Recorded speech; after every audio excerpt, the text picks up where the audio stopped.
Morning, everyone. Hey, we all have guts, right? And so I figured I'm just going to name it Tracy's Got Guts. And I'm going to share with you my journey of how I'm going to heal my SIBO, hopefully. This is where I'm at right now, and I know so many of you suffer with gut issues. And so I wanted to take the time to do a video series. I feel like I've hit a gold mine right now with a doctor that I've been following the last 2 years and somebody who is an autoimmune expert. And so I wanted to share a little bit about what SIBO is, what's my journey been like, and kind of now what? Like, what am I gonna do now? And I'm gonna do a series of these videos throughout the weeks that I'm doing stuff. So what is SIBO? First of all, if you don't know, SIBO is small intestinal bacterial overgrowth. So large intestine, bacteria can have a party in because it's gonna exit at some point. Small intestine's not supposed to have so many bacteria. And when you have this backup of bacteria, it can cause all kinds of problems. And there's all kinds of reasons for this. And so when I share a little bit of my history as I've reflected back, it feels like all the pieces are coming together. So I'm really excited. I wrote some notes so I could kind of keep this on point. So that's what SIBO is. So why is this important to me? Let me share a little bit of my history.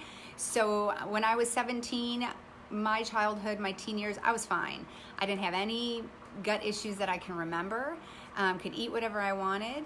And I had mono when I was 17, almost 18. It was my senior year of high school, and I got mono, which is, if you don't know, it's the EBV virus, Epstein-Barr virus. It's the same virus that is in your body when you have chronic fatigue. And I believe fibromyalgia as well. So you have this virus, and of course a virus can stay in your body, can hide in your tissues. There were things, sorry, I had a phone call. There were things I remember people telling me, when I had it, that I could be affected later on. Like, you may not feel as great the next 7 to 10 years. They said things like, I remember I had to be really careful. I was an athlete and I couldn't play sports. I couldn't do any contact sports for 6 months because your spleen gets enlarged. So, it's a pretty serious deal. I was out of school for 3 weeks. I got through that, got past that. About 3 or 4 months later, I had, like a lot of kids this age, I had my wisdom teeth taken out, okay?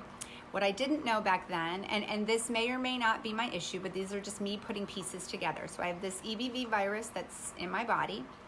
I have my wisdom teeth taken out. There can be bacteria that is in the cavitations of your wisdom teeth that can go into the gut. So not sure if that happened or not, but this is one of those things that I'm learning about as why I started having all these problems. So after that, about a year later, maybe, I went and I was in Rhode Island and had this amazing, seafood dinner at the time. I had like fried shrimp, right? I'm like 18, 19. It's on the water, it's gorgeous. And I was with my boyfriend at the time who lived in Connecticut, and we came back to his house and I was violently ill. Like, I just remember how embarrassed I was because I'm like, I just met his parents and here I am puking in their bathroom. So again, that could have been a parasite, toxins in my body that could have affected me.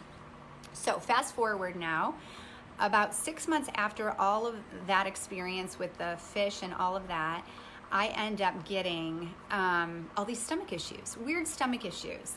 And literally, I remember the very first time. I had gone out, it was St. Patrick's Day, and I was in college, and there was green beer. And like any good college student, I was drinking the green beer. And I can remember the next day, my father picking me up. We went down we had a cabin. And all day long, like, my stomach, it looked like I was like 6 or 7 months pregnant. I was like, what in the world is wrong with me? I felt horrible, like disgusting. And that was a couple days. That was the very first time I can really remember thinking, something's wrong, I don't feel well. And I thought, well, it must be the green food coloring, right? Like, I'm just gonna stay away from the green beer, drink vodka or whatever. I don't remember at the time, but I started to notice some patterns. I started not being able to drink things like beer. I started to notice that soda bothered me. I started noticing fast food bothered me. So, you know, at 18, 19 years old, everybody's going out, you're eating mozzarella sticks and chicken fingers and all that kind of like junky food, right? Standard American diet food. Started to notice that that stuff made me sick. I would eat it, my stomach would blow up like that time on St. Patrick's Day. So I just started avoiding those things. Like, I'm just not going to eat these things. It's better anyway for your health. You know, I was a little vain, like liked looking good. So I thought, I don't need to eat this stuff anyway. So I started to change my diet pretty early on. I mean, I was in my, I was probably 20, 21 when I started to be a little more mindful about getting more vegetables in my diet and fruits and staying away from things like beer and soda and fried foods and stuff like that. So 10 years after that, I find out I have appendicitis, get my appendix out. So throughout my experience in my 20s, I would go through these waves, and it seemed like I would have maybe 1 to 2 days that I would feel normal. And I would go to, I went to probably 3 GIs. I went to the ER about 3 or 4 times. Every time I'd say, like, what is this? What's wrong with me? What can I do? And they'd say, oh, you know, you need to take Metamucil or you need to eat more fiber. And I'd be like, gosh, you know, I'm eating salads and I'm eating carrots and I eat peaches. And, you know, I was thinking about my diet. I'm like, but I really do eat well. For somebody in my 20s, like, I wasn't perfect, but I ate fairly well. And, they'd say, well, you have to do these things and then, you know, perhaps you'll feel better. And then finally one day I get the bumper sticker diagnosis. You have IBS, okay? What's IBS?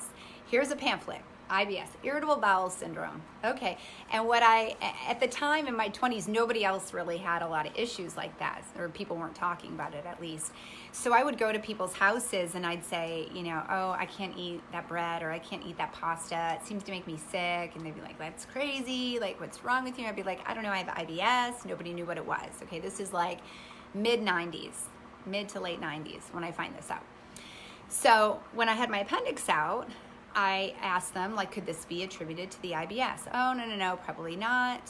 Asked GIs in my 20s, you know, could this lead to serious issues like Crohn's and colitis, cancer? Like, what do I need to know? Oh, no, it's no big deal. Like, just happens to some people. Like, this doesn't make sense.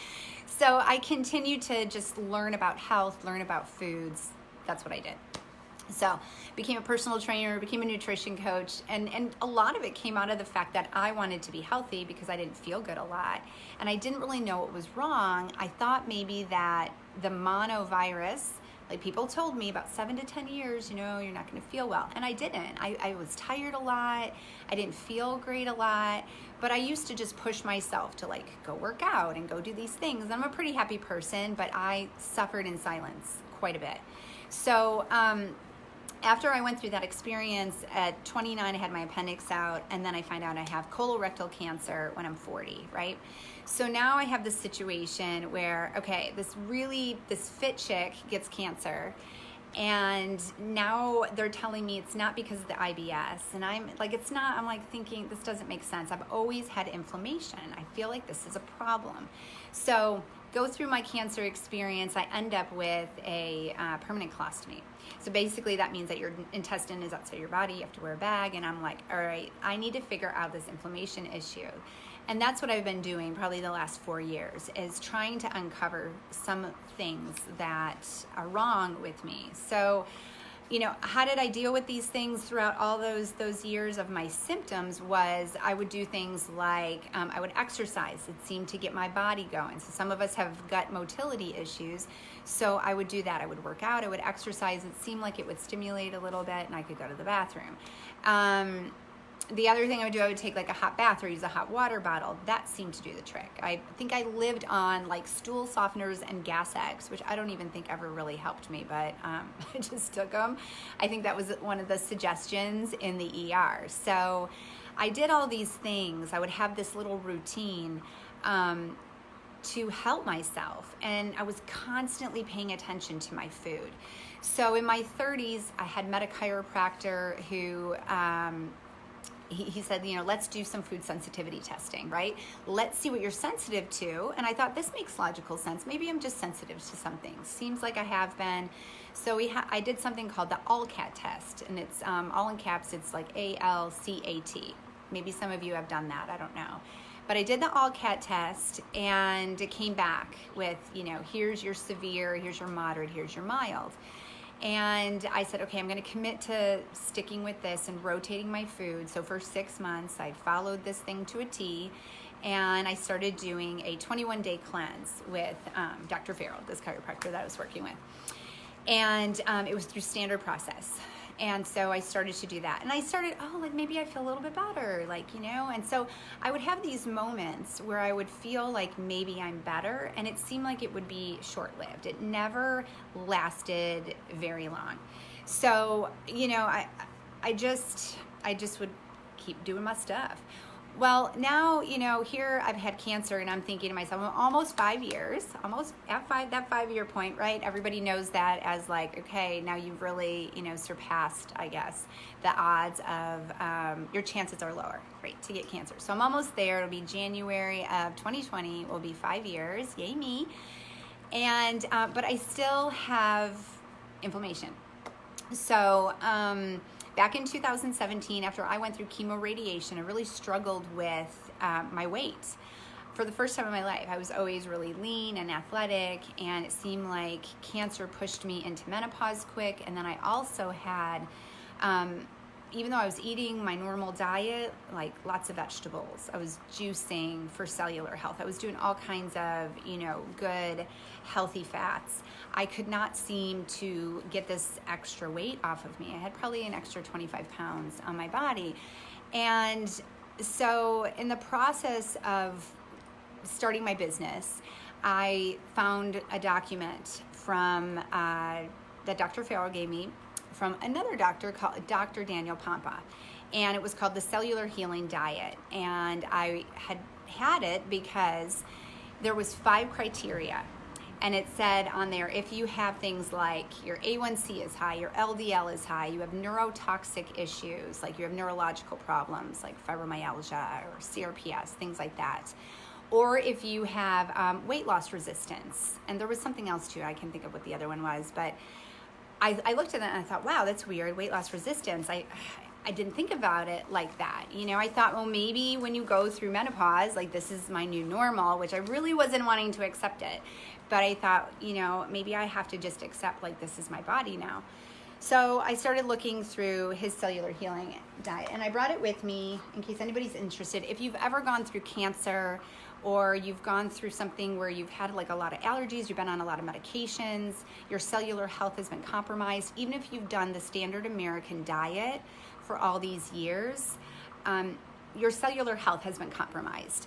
And we're compromised by, the glyphosate in the soil, and the fact that most of our food that people eat are from boxes and not from whole food sources. And I'm talking plant-based whole food sources, right? So most of us aren't eating like that. We're just getting the standard American diet. So this is the cellular healing diet. So I came across his, it was a pamphlet. So I thought, you know what, I bet he's on Facebook. So I start looking it up and I start reading, right? Okay, so what are the changes? What changes would I have to make to my diet in order to see if this would work? And I'm not one to follow diet plans, right? I don't jump on board with a lot of supplement companies because I think a lot of it is a billion-dollar industry, and I just don't support a lot of it because of what's in it.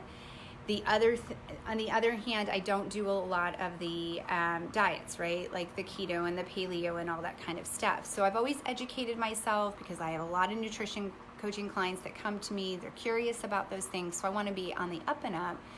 But it's not something that I tend to follow. I just don't do that. I always have eaten whole foods. So I started to read through it, and I was like, oh my gosh. My husband comes walking in the room. I am crying. I'm crying. He's like, what is wrong with you? I was like, oh my God.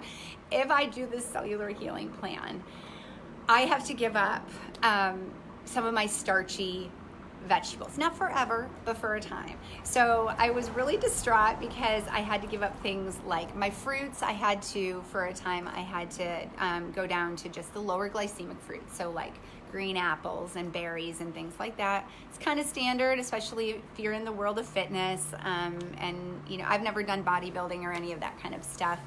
but a lot of people, that's what they stick to when they're doing those like shows, or they don't do any fruits. And then on the other hand, when you look at your vegetables, your starchier vegetables, right? Your squashes and your sweet potatoes, potatoes in general. And I ate sweet potato, like, I think daily. I mean, I would have like a sweet potato with some avocado. It was like my favorite thing, to eat. So I was like, oh my gosh, this is going to be so hard for me. And the other thing was, it was increasing your healthy fats, which I don't think I was always super mindful of. I had done things like fish oils, like I had taken supplements like that. I do flaxseed, I do chia seeds, and some nuts. And so I thought, okay, I have to up my nut intake and, eat some more avocados. And actually, I'm going to start liking olives. I remember being like, I don't really like olives, but I'm going to go for this. So I started to implement this. And within a week, I lost 7 pounds. Like, we tracked it. I tracked everything, my weight. We did pictures and all of that. And I was like, holy cow. Now, remember, I had not budged in 2 years. Like, in 2 years, I could not budge the scale, even though I was eating the way I had always eaten prior to cancer, which was really healthy, like lots of fruits and vegetables, lean, grass-fed meats. I mean, all of that kind of stuff. And I don't eat a lot of meat, but I was like, I would have like eggs sometimes. I would have chicken sometimes. So I was like, okay, I lost 7 pounds. Second week, I lose another 7 pounds. And I'm like, whoa, this is crazy. Third week, I lose 7 more pounds. And I was like, all right, so I have 21 pounds in 3 weeks, right? And I was like, this is crazy. But it made sense, because whether I was eating, say, like, and this is how I explained it to my clients a lot of times, if they have weight loss resistance, I've suggested that we look at this plan. If you eat a chocolate bar and you eat a sweet potato, now granted, a potato has fiber and nutrients and vitamins and stuff like that, but at its most chemical form, it's glucose, right? Which then kicks your insulin up and so on and so forth. So if you have toxicity issues, or you have issues with your cellular health because of chemo and things like that, your body won't be able to process that the way it was intended. And so that was why I kept 25 pounds on my body, why my A1C started to get high, why my LDL was high, like things in my body, my blood work, everything was a mess. So I did this for 3 weeks, and then at the end of that, my mom and I decided to do water fasting, because now I'm following Dr. Pompa. I'm following his videos. I'm kind of paying attention to what he's saying. I'm really impressed with what he's talking about. This guy's an autoimmune expert. So if you have autoimmune issues, you need to go follow his page. He also has a podcast or a show called Cellular Healing TV. And it's full of great information if you have issues. And you can put whatever your issue is. I swear he's done a show on. I mean, he's got so much great information, all about biohacking and just things that are they're non-traditional, they're they're unconventional practices a lot of times. But I've seen a lot of people get a lot of benefit. So I started in this water fasting group. My mom and I are like committed. We're going to do water fasting for 5 days. And so in this water fasting process, I'm like, I get to be a doctor right now. So there is a rabbit like sitting here, like watching the video. Like, how you doing? So I get the glucometer and I'm testing my ketones. I'm testing my glucose. I'm doing my blood pressure. I'm doing my weight, and we are charting everything. I'm charting how I'm feeling. We're kind of looking at all of those different pieces, because I really wanted to understand, because here was the thing. When I watched his videos on water fasting, he talked about your stem cells increasing. He talked about autophagy. Okay. Did you know that it wasn't until, oh my God, this rabbit's going to come in. Go on. I swear it's going to come in here. Come on. I'm scared. I'm scared of the rabbit. Did you know it was 2016, a friend of mine just told me this, that the Nobel Peace Prize was won for the study on autophagy, which is basically when our body can create new stem cells. So a year after I get cancer, right, this research comes out. So now water fasting is becoming, and fasting in general is becoming a little bit more prevalent, a little more out there for people's healing, especially autoimmune illness and healing your body. So we start this water fasting and I go through it, and my goal was that I was going to the oncologist about 2 or 3 weeks after this water fast. And I was really curious to see if my white blood cell count was gonna go up. Because it had stayed at about a 2.8 post-cancer, and it did not budge in 3 years. Like, it did not move. And when I would ask the oncologist, she'd say, "Oh, this is just your new normal," is what she would say. And I'd be like, "I don't know, this doesn't seem right. Like, I should be able to see some progress here." And I was like, not going to accept that. I thought, no, I'm not going to sit here and be on medication because now my A1C is going up and my LDL, like all these things, all these problems because I had chemo and radiation in my body. So I do the water fast.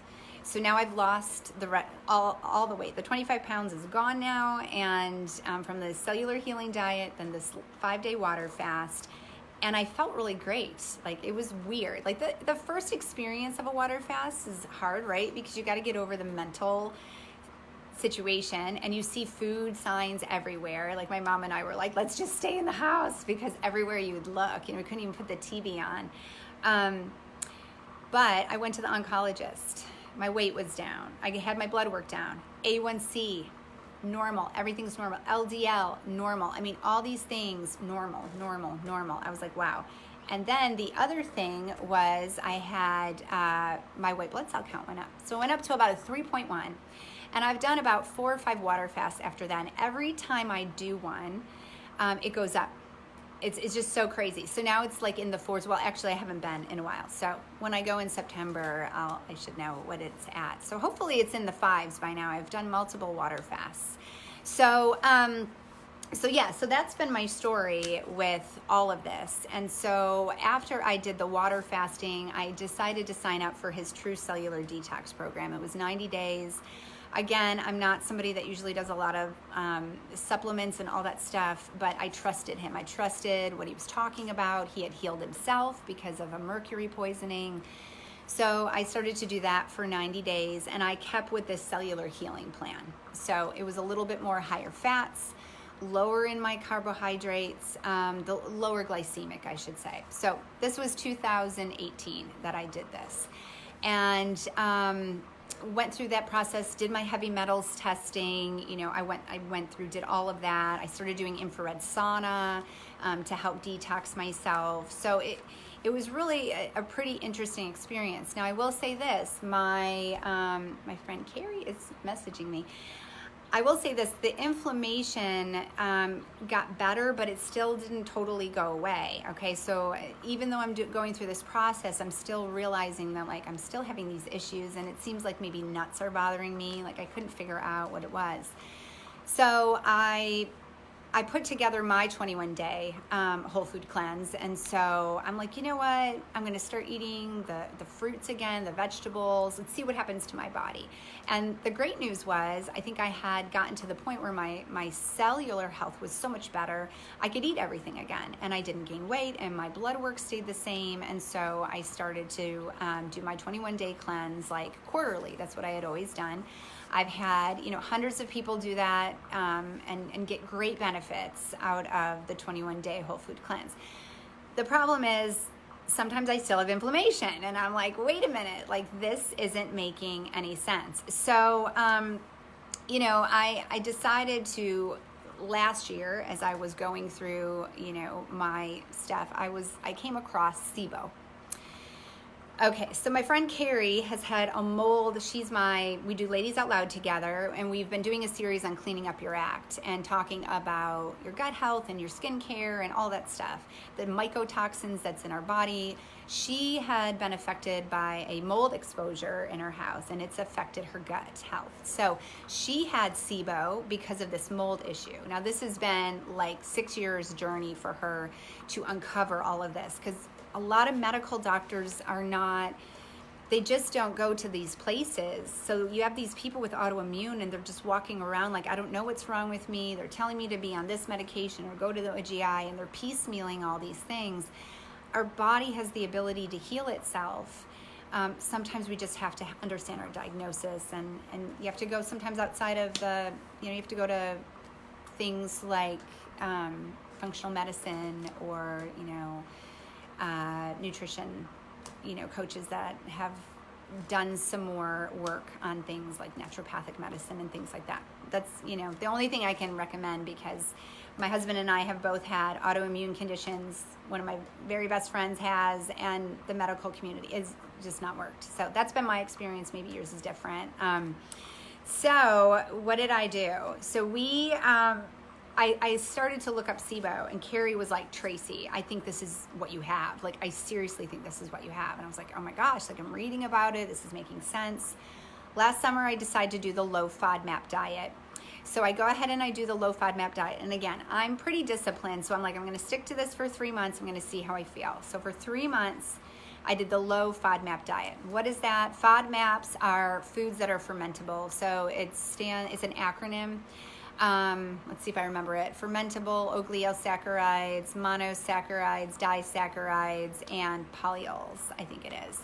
And so these are foods on there that when I looked at the list, you guys can Google what are low FODMAP foods. It was everything that I eat on a regular basis, right? And I love all these good, healthy foods. I mean, that's what I'm talking about, like healthy, whole foods. So good foods.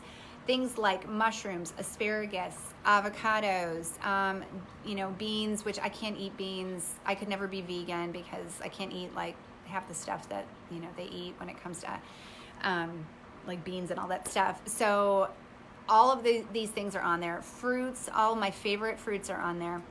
And I'm like, oh my gosh, is this why I've been sick? Because I'm feeding this bacteria, is basically what's happening. So I do this for 3 months. And I feel better. I actually feel better. Like, I'm going days now without inflammation. This is the first time in 25 years I'm going days without inflammation. I get to the end of the 3 months. I had made an appointment with a doctor in Plano who is he's a specialist in really connecting the pieces of IBS and SIBO. So people that were diagnosed with IBS, about 95% of them actually have SIBO. Okay, so I'm learning this, and I'm like, all right, so this is last fall. So in between my time of going to him, so in the month of October, I'm going to see him in November, I'm like, I'm going to test out some foods. I'm going to see how I feel. So I eat some things I don't normally eat. I had some pasta. I felt okay. So there were some things like I tried, I ate some of the avocados again. I ate some of the foods on the low FODMAP list. Because here's the thing, it's not a diet for life. None of these diets are. So, that brings me to one of the things I love about Dr. Pompa. He talks about diet variation. Okay, I call it one size fits one. That's the name of my 12-week program, because when I coach people, I educate them on all these diets. So paleo, keto, vegan, all that, plant-based, all that stuff. Not every diet, there's not one diet that works for everybody. That's why you have multiple people doing all of these things. They lose weight for a time, it becomes a big marketing scam, and then, people gain weight. Sometimes they gain more weight than they did originally. The goal is lifestyle sustainable habits, right? So like I said, I couldn't do vegan. I couldn't do things where I am eating beans all the time because I am so sick, like literally can't even function because it feeds the bacteria in my gut.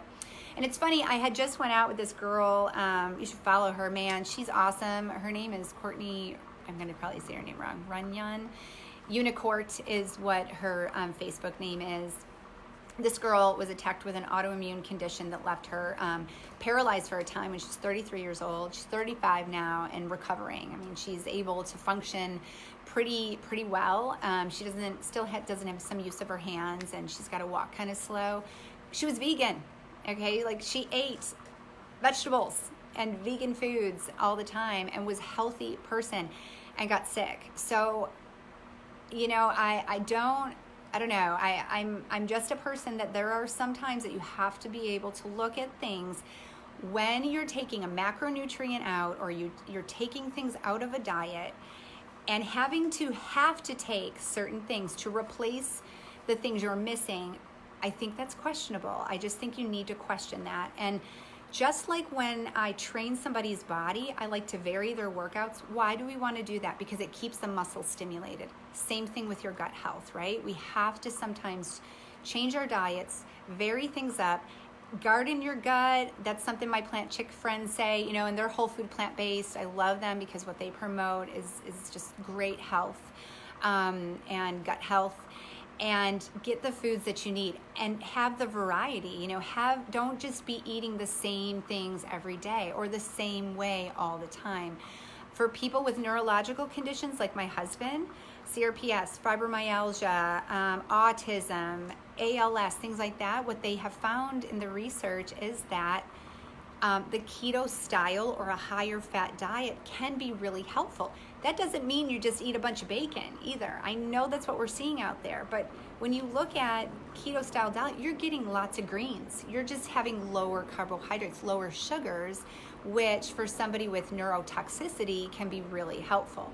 So it's just really important that you understand all those different things. And like I said, diet variation, one size fits one is you know, super important. So, where was I at? I was at the place where, here's what I came to realize, okay? I came to realize that when I went to the GI in Plano, I said, I want to do the SIBO test. There's a SIBO breath test. It's not 100% accurate, but I was like, I don't care. It's the only thing out there right now. I need to do this. So I did it. Both, I came back positive for both gases, okay, methane and hydrogen. So I thought, my goodness, I did this low FODMAP. I thought I starved the bacteria. I had been feeling better. I was able to, not that I wanted to sit here and eat pastas and stuff, but I was able to without feeling sick. So I thought that was really curious to me that I'm still testing positive, and I'm starting to have some more inflammatory issues. So I'm like, all right, need to go back to the drawing board and, you know, figure this out. And I think what I finally came up with after I started to look at specific carb diet and all these food things, which is absolutely insane when you start to look at all the things you're supposed to avoid. I'm like, what am I supposed to eat? I mean, this is absolutely insane. And the only time I felt really good is when I was water fasting. I'm like, what am I supposed to like not eat ever? This makes no sense. My body should be able to consume food, especially whole food, plant foods, things that should be good for me. Prebiotics is what a lot of vegetables and fruits are. And so I started to ask myself a different question, and I came to the realization that food avoidance is not the issue.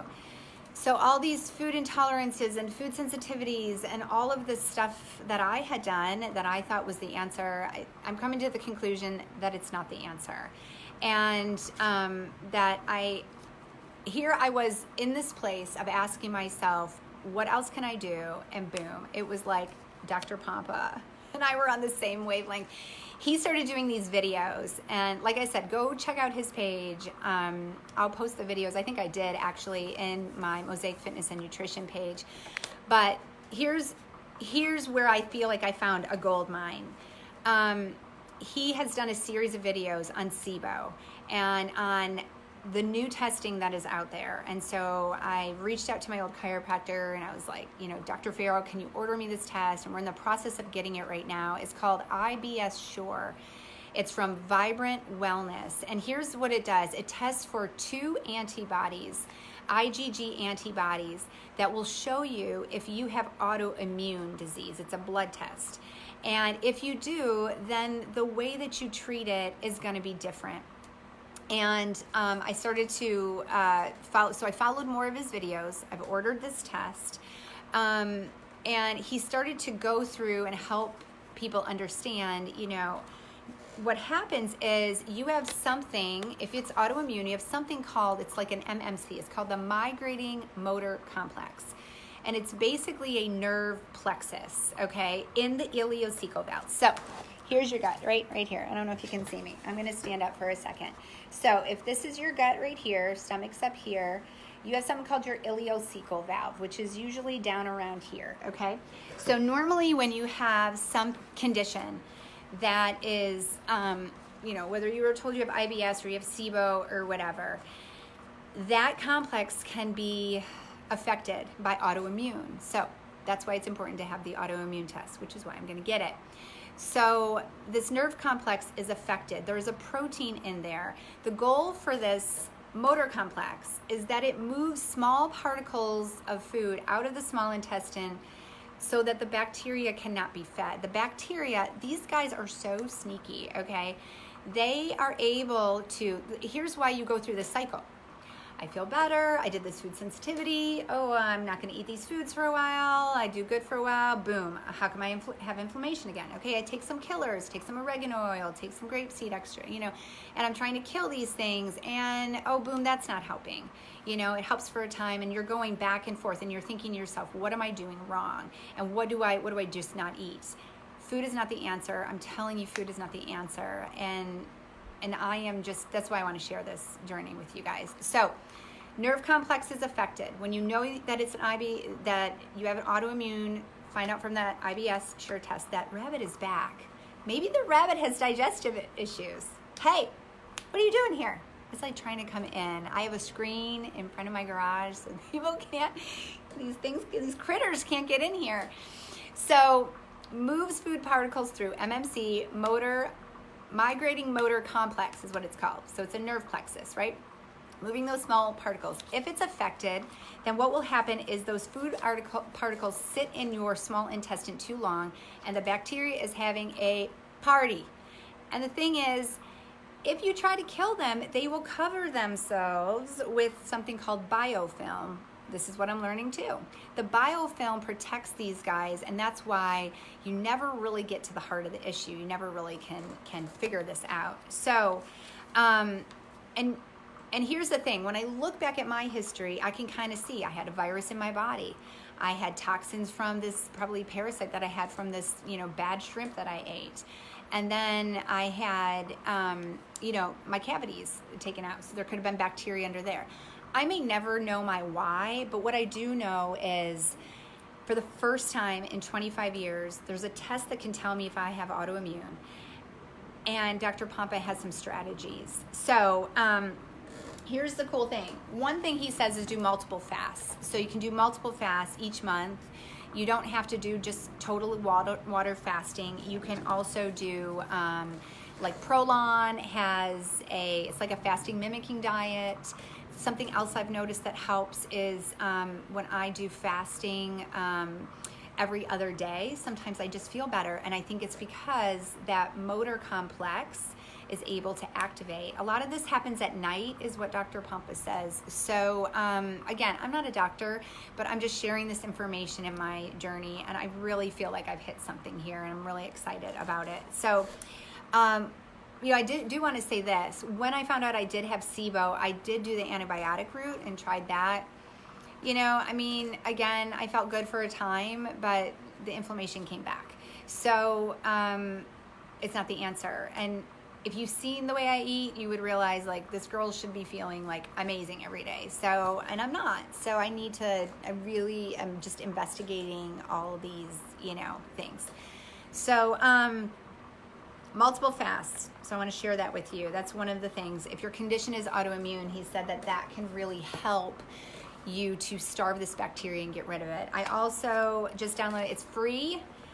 He's got a 3-step SIBO and CEO guide. So CEO is small intestine yeast overgrowth, which also is an issue. And in here, he kind of lays out a 3-month and really 6-month if you're pretty bad, of what to do with your condition and stuff like that. And it's interesting because one of the strategies that he uses is the carnivore diet, which I think is hilarious for me because I am so not a carnivore.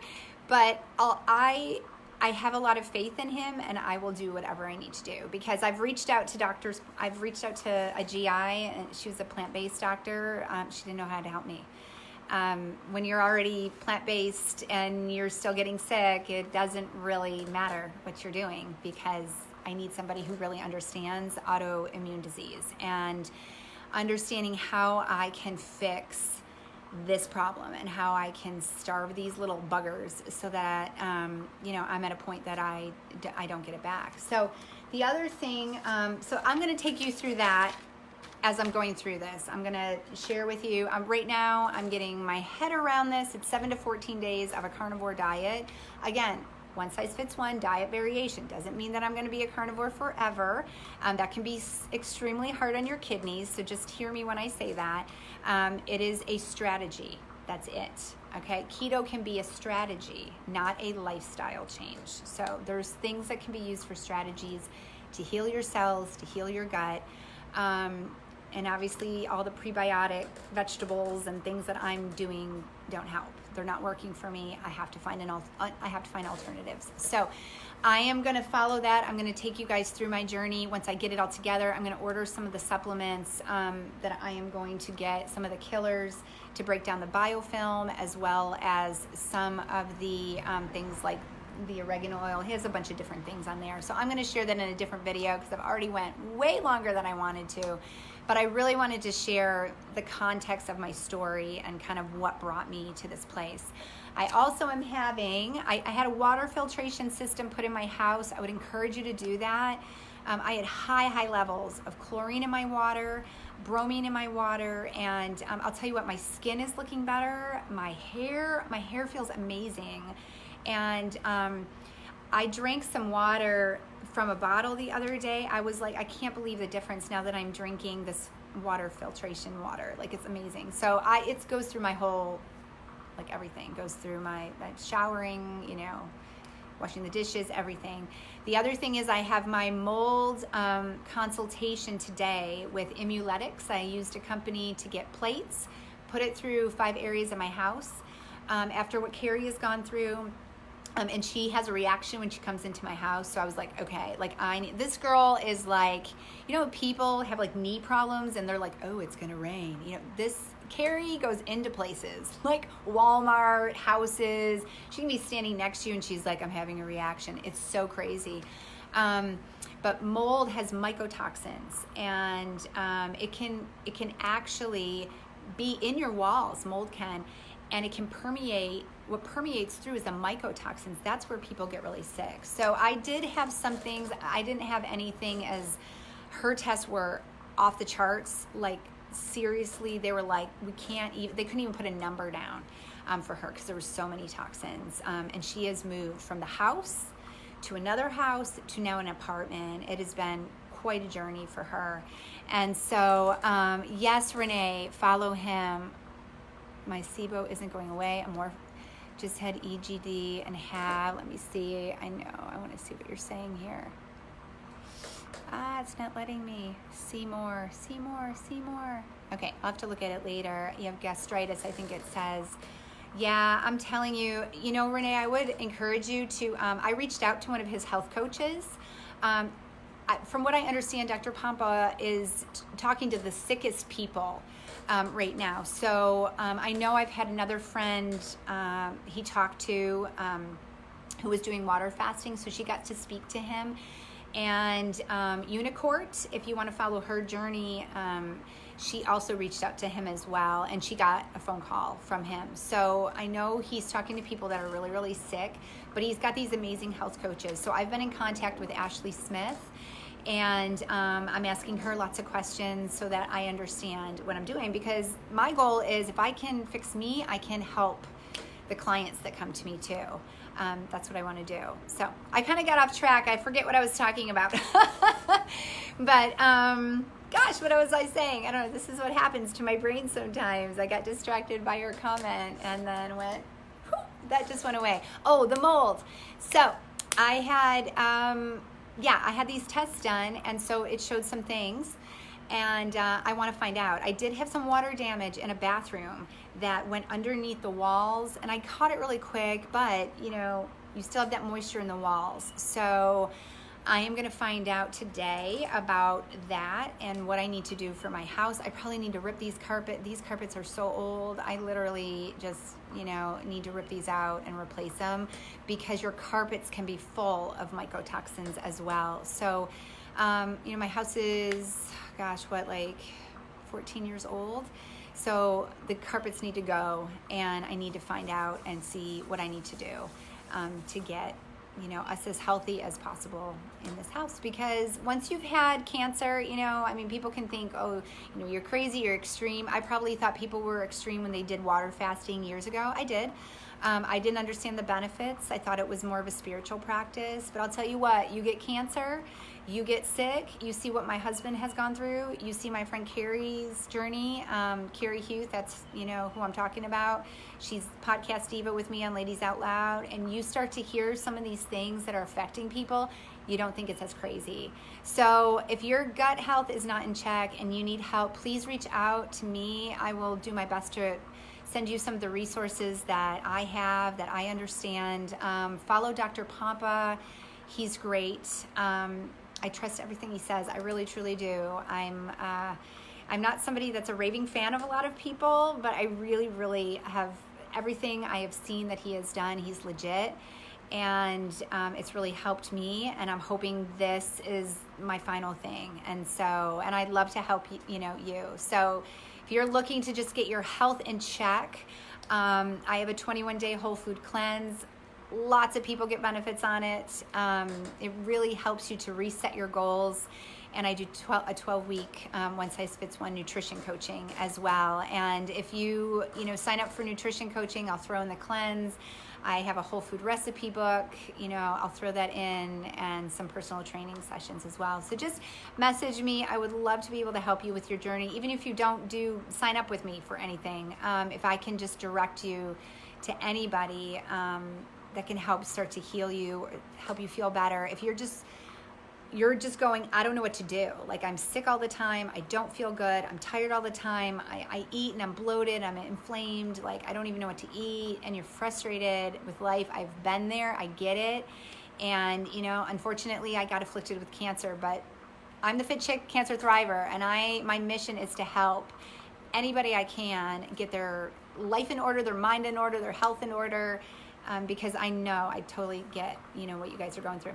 Thank you so much for taking the time to listen to this. And the next videos are going to be a lot shorter as I go through this. I just really wanted to give you guys some context. So, guys, have a great day.